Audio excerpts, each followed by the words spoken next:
These are called forceps or trailing forceps, okay, or clamps. They come either in straight or in curve, okay? So name itself, it can use me as a grasper. So you, as I said, you can grasp the fascia and the skin using these clamps.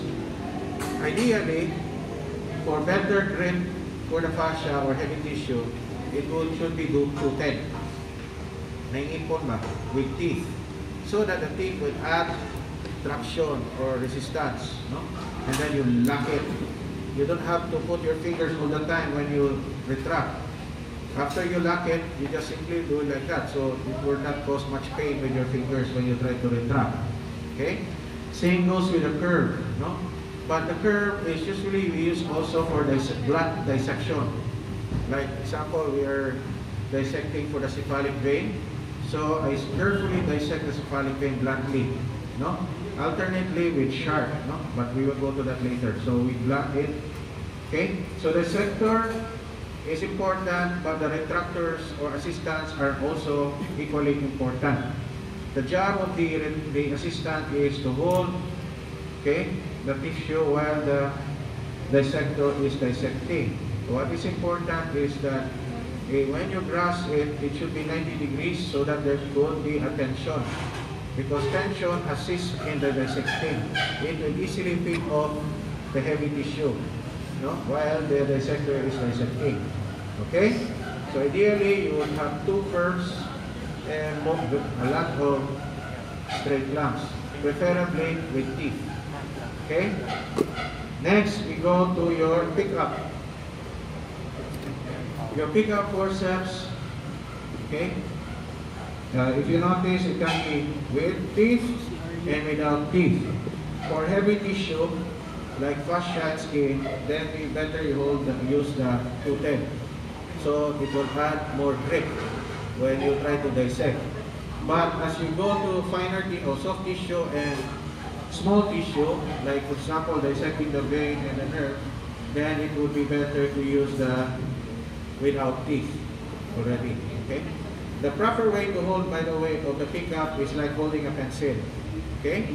Either this way or this way, but not this way. This is to stab someone. Okay? So you have to hold it that way. Okay? So that would be the best way. And now going back to the clamp, when you insert your fingers into the handles, it's your thumb and the ring finger. Okay? And if you notice, my index finger is pointing towards the tip of the clamp. This will somehow help guide, no, for fine dissecting. Imagine if you don't put it there, some of you are doing like that, it would be gross in your dissection. For finer dissection, it would be better you use your index finger so that you can guide your dissecting. Okay, this way.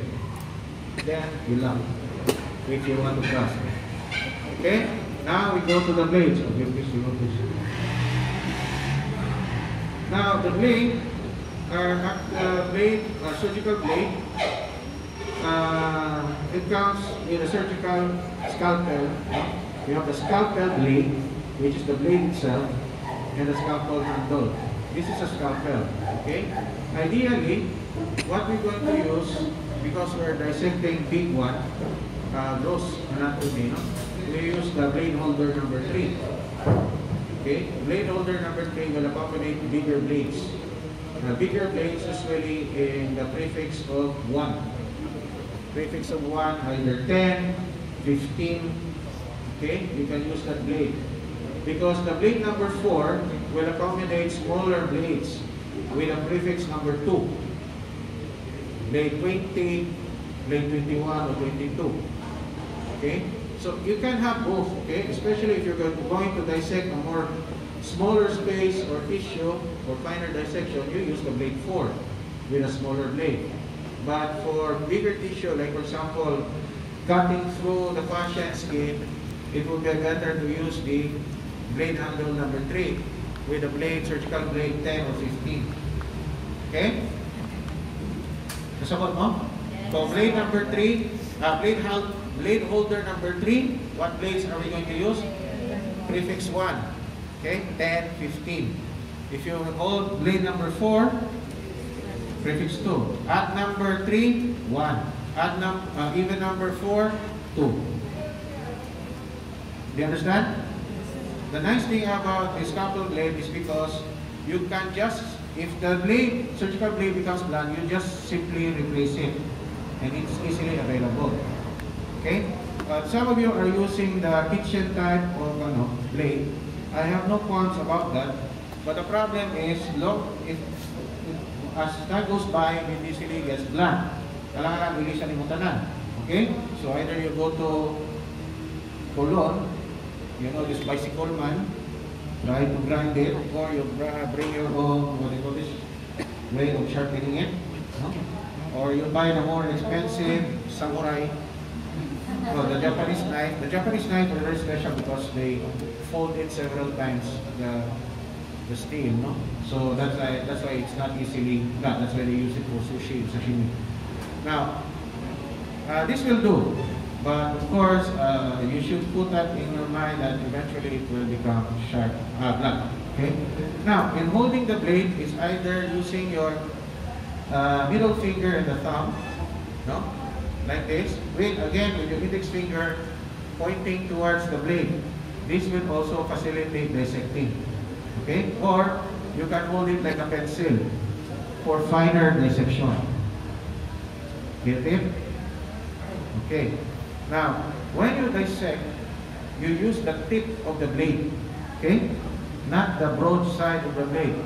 It's the tip. So when you dissect, it's the tip that you're going to touch the tissue, okay? Same goes with the regular knife. No? You also use your index finger and use the tip and dissecting, okay? What else? What are we lacking? Huh? No, we don't. There's no need for you to hold it. We're not going to show. Okay. So, wala na siya. So, clamp, blade, pick up. Masa pa ba ito? Take lang. Scissors. Ano mga scissors? Where are your scissors? It's not the scissors. Where's the scissors? Okay. Another scissor, please. Okay. So this one is called the Mayo scissors. If you notice, the peculiar of this scissor is that the blades are not the same. Okay, one is broad, one is tapering. The broad part is very useful in cutting tough tissues like the skin and fascia. No? But if you go into a more detail of dissecting, you may use the taper end. No? The taper end. Not a taper blade. No? Not to dissect. If you're able to get one, we call the Metzenbaum scissors, or in short, Metz scissors. That's a different kind of scissors, but the tip is a bit finer and narrow. This is very good in dissecting sharply. We can use, the curved clamp for blunt dissection. But sometimes we use a sharp dissection, we use the Metz. Although you can use the, what do you call this? The Mayo scissors, but of course it's a bit cumbersome because it has a big blade. The Metz has a narrow blade which you can spread and cut, spread and cut. Okay? And here we have an iris scissor, which can also be good just like the Metzenbaum or Metz scissors. If you notice, it's tapering tip, so you can also use that in sharp dissection. Okay? The scissors. Okay? Any questions? Okay? So that's it. So I hope you learned something from how to use the instrument. Okay?